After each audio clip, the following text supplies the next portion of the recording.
A very good morning, dear aspirants. Byju's के government exams prep channel में आप सभी का हार्दिक स्वागत है. A very warm welcome to all of you in today's lecture on this day in history, जहां आपके सामने प्रस्तुत किए जाएंगे इतिहास से जुड़े वो सभी खास फैक्ट्स और घटनाएं जो आपकी आने वाली इन गवर्नमेंट परीक्षाओं के दृष्टिकोण से बहुत रेलेवेंट हैं. इसके साथ सेशन के अंत में आपके साथ शेयर किए जाएंगे कुछ इंपॉर्टेंट प्रैक्टिस क्वेश्चंस भी. और क्योंकि ये सभी प्रैक्टिस क्वेश्चंस भी आज के ही फैक्ट्स पे आधारित हैं, तो आप इनके आंसर्स देने का जरूर प्रयास कीजिए. इनके आंसर्स को आप निरंतर शेयर करते रहिए हमारे साथ कमेंट बॉक्स में. तो चलिए अब शुरू करते हैं 10 अगस्त अर्थात आज के दिनांक से जुड़े सभी इंपॉर्टेंट फैक्ट्स की. सबसे पहला फैक्ट आज का एसोसिएटेड है 1894 से, when India's fourth president V Giri was born, अर्थात भारत के चौथे राष्ट्रपति वी गिरी का जन्म हुआ था. Varahagiri Venkatagiri served as the fourth president of India. उनका संबंध बिरहमपुर से था इन द मद्रास प्रेसिडेंसी, जो कि आधुनिक समय के उड़ीसा राज्य के अंतर्गत आता है.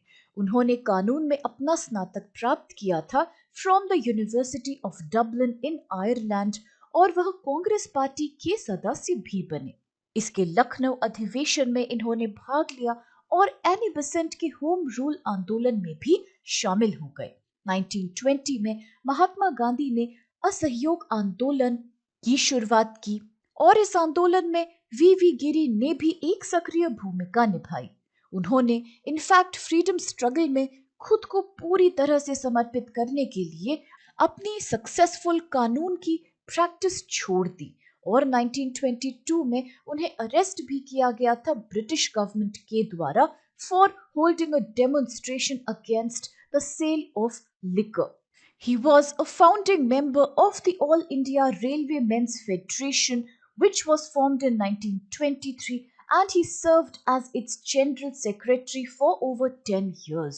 उन्हें इलेक्ट किया गया as the president of All India Trade Union Congress सबसे पहले in 1926. In 1929, the Indian Trade Union Federation was created by V. Giri, N. M. Joshi and some other leaders, and V. Giri was made the president of this federation. बाद में the ITUF was merged with the AITUC in 1939 और फिर एक बार दोबारा V. गिरी president बन गए थे AITUC के for a second time in 1942. यहाँ AITUC से तात्पर्य है all India trade union Congress. V. Giri was the workers' delegate of the Indian delegation at the International Labour Conference of ILO in 1927 और second round table conference में उन्होंने प्रतिनिधित्व किया था ऑफ इंडियाज इंडस्ट्रियल वर्कर्स. इसके साथ में वो इंपीरियल लेजिस्लेटिव असेंबली के सदस्य भी बने इन 1934 और 1937 से लेके लगभग 1939 तक उन्हें बनाया गया minister for labour and industry in the Congress government headed by C Rajgopalachari. He was appointed as the governor of National Planning Committee of the Indian National Congress in the year 1938 और उन्होंने 1942 के क्विट इंडिया मूवमेंट में भी भाग लिया, जिसके परिणाम स्वरूप उन्हें जेल भी हुई थी. इसके अलावा he was also the second governor of Kerala, which he became in 1960. He was elected as the third Vice President of India on 13th May 1967 और इस पद पे वह रहे 2 वर्ष तक until 1969. वह पहले वाइस प्रेसिडेंट थे जिन्होंने राष्ट्रपति के पद पे इलेक्ट होने के कारण अपना कार्यकाल पूरा नहीं किया था और राष्ट्रपति पद के लिए चुने जाने वाले तीसरे वाइस प्रेसिडेंट थे. He was sworn in as the Indian president in 1969 and he held this office until August 1974 when he was succeeded by the next Indian president Fakiruddin Ali Ahmed. उन्हें वर्ष 1975 में भारत के सर्वोच्च नागरिक सम्मान भारत रत्न से सम्मानित किया गया था। और अब आइए देखते हैं which is the next fact of today. So this is associated with 1979 when satellite launch vehicle SLV-3 was launched. अर्थात आज के दिन satellite launch vehicle SLV-3 launch करी गई थी। In the early 1970s, the Indian Space Research Organization अर्थात ISRO started a project named Satellite Vehicle Launch. इसका उद्देश्य था to develop the technological capacities जिनकी जरूरत थी to launch satellites into space.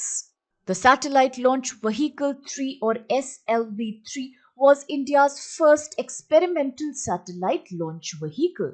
Bharat ने अपनी पहली सैटेलाइट लॉन्च की 1980 में by using the four-stage solid-fueled SLV-3 that was developed from the US Scout launch vehicle first used in the 1960s, or the first launch of SLV-3 took place in 1979 in Sriharikota, but the fourth and the final launch had happened in April 1983.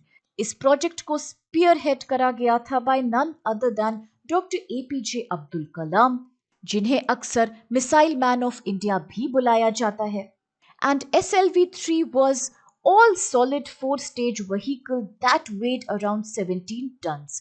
इसकी height थी तकरीबन 22 metres और इसमें capacity थी of placing 40 kg class payloads in the low Earth orbit or LEO. SLV-3 was launched with the Rohini technology payload on board.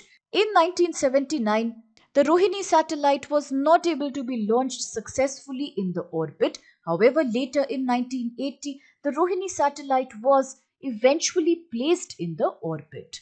The overall success of SLV project ने आगे भी रास्ता बनाया और मार्गदर्शन किया for many more advanced launched vehicle projects such as the ASLV Polar Satellite Launch Vehicle PSLV and the Geosynchronous Satellite Launch Vehicle or GSLV. और अब इसके साथ आइए let's have a look at the other fact of today, and this is associated with 1992 when badminton player भमिदीपति Sai Praneeth का जन्म हुआ था। यह एक जाने माने भारतीय बैडमिंटन खिलाड़ी हैं who became the first Indian male shuttler to have won a bronze medal in the Badminton World Federation World Championships in 2019, जो कि स्विट्जरलैंड के एक देश बासिल में आयोजित हुई थी। और इसके साथ he became the second player to have achieved this feat after the badminton icon Prakash Padukone had done this in 1983. In 2016, Bhamidipati Sai Praneeth won the 2016 Grand Prix in the men's singles category और 2017 की अगर बात हो तो यहाँ फिर से इन्होंने नाम कमाया by winning the Singapore Open Super Series after defeating his compatriot Srikanth Kidambi in the rubber games, hence becoming the fourth Indian to win a Super Series title after few other successful players namely Saina Nehwal, Srikanth Kidambi and PV Sindhu. वर्तमान समय में वह Gopichand badminton academy Hyderabad में badminton का प्रशिक्षण देते हैं और he was honored with the Arjun award in 2019 अर्थात 2019 में इन्हें इस सर्वश्रेष्ठ खेल पुरस्कार से सम्मानित किया गया। और बैडमिंटन वर्ल्ड फेडरेशन के बारे में तो हम सभी जानते हैं कि किस प्रकार इसकी स्थापना हुई थी 1934 में। और अगर बात करें कि कहाँ है इसके हेडक्वार्टर्स सिचुएटेड, तो please remember that they are situated in Kuala Lumpur, that is the capital of Malaysia. और अब इसके साथ आइए देखते हैं which is the other fact of today. This is associated with 2000 अर्थात वर्ष 2000 से when parliament approved the bill which led to the creation of Uttarakhand state, अर्थात संसद ने विधेयक को मंजूरी दी जिसके कारण और परिणाम स्वरूप उत्तराखंड राज्य का निर्माण किया गया। सितंबर 1916 में the कुमाऊं परिषद was founded by some young political leaders, जिनमें से गोविंद बल्लभ पंत, बद्री दत्त पांडे, इंद्रलाल शाह, मोहन सिंह जैसे दिग्गज शामिल थे। and the main objective was to solve the social and economic problems of people in the hill areas. 1926 में कुमाऊं परिषद का भारतीय राष्ट्र कांग्रेस में विलय हो गया और 1970 में the then prime minister of India Indira Gandhi addressed the issues of hill region and admitted that the diagnosis of the problems of hill people and area is the responsibility of both the central and the state governments together. और इसी संदर्भ में 1979 में उत्तराखंड क्रांति दल की भी स्थापना हुई इन मसूरी, जिसे queen of hill stations in India भी कहते हैं, and the objective of this दल was the formation of a separate state for people of the hill areas. 15th August 1996 में the Prime Minister of India H.D. Deve Gowda had announced the formation of a new state जिसका initial नाम उत्तरांचल रखा गया from the Red Fort in Delhi, and in 1998 the BJP-led coalition government in the center sent the Uttaranchal bill to the government of Uttar Pradesh, क्योंकि उत्तर प्रदेश से ही carve out करके उत्तराखंड का formation किया गया through the president of India.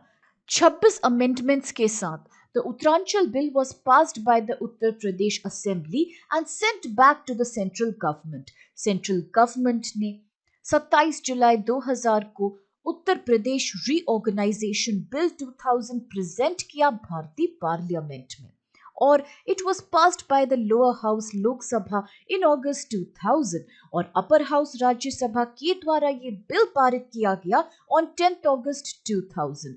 The then President of India K.R. Narayanan approved the Uttar Pradesh Reorganization Bill on 28th August 2000 finally.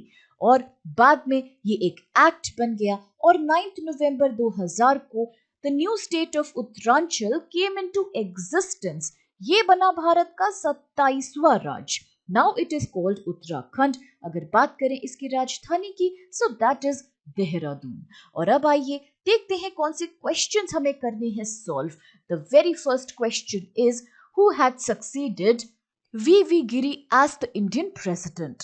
अर्थात भारत के राष्ट्रपति के रूप में वी गिरी का स्थान किसने लिया था. ऑप्शंस हैं ए जाकिर हुसैन, बी फकीरुद्दीन अली अहमद, सी बी.डी. जती, और is it D Shankar Dayal Sharma. The next question is Rohini satellite was placed in the orbit by using which satellite launch vehicle. अर्थात रोहिणी उपग्रह को किस उपग्रह प्रक्षेपण यान के द्वारा कक्षा में स्थापित किया गया था. ऑप्शंस हैं A Intercosmos, B Delta, C SLV-3, और is it D Ariane. The third question is which was India's first experimental satellite launch vehicle. अर्थात भारत का पहला प्रायोगिक उपग्रह प्रक्षेपण यान कौन सा था. ऑप्शंस हैं ए PSLV, B ASLV, C GSLV, और was it D SLV-3. आज का फोर्थ क्वेश्चन है with which sport is Bhamidipati Shri Praneeth associated. अर्थात किस खेल से जुड़े हुए हैं ये. ऑप्शंस है A tennis, B badminton, C football, और is it D hockey. With this the fifth question is which state was created as the 27th Indian state. अर्थात किस राज्य को भारत के 27वें राज्य के रूप में निर्माणित किया गया था. ऑप्शंस में कुछ स्टेट्स के नाम हैं such as A Jharkhand, B Chhattisgarh, C Uttarakhand, और is it D Telangana. With this, the final and the last question for today is when was the state of Uttarakhand created? अर्थात किस वर्ष उत्तराखंड राज्य की स्थापना करी गई थी. ऑप्शंस हैं ए 1998, बी 1999, सी 2000, और डी 2001. और अब इन सभी इंटरेस्टिंग क्वेश्चंस और कुछ बेहद लाभदायक फैक्ट्स के साथ आज के इस सेगमेंट को हम यही समाप्त करते हैं, इस आशा के साथ कि आप सभी को इससे बेहद लाभ प्राप्त होगा. फ्रेंड्स, अगर आपको वीडियो पसंद आए तो प्लीज चैनल को लाइक, शेयर और सब्सक्राइब जरूर कीजिए और इन सभी क्वेश्चंस के उत्तर भी देते रहिए हमें. With this, have a great day all of you. Please stay safe and thank you so much.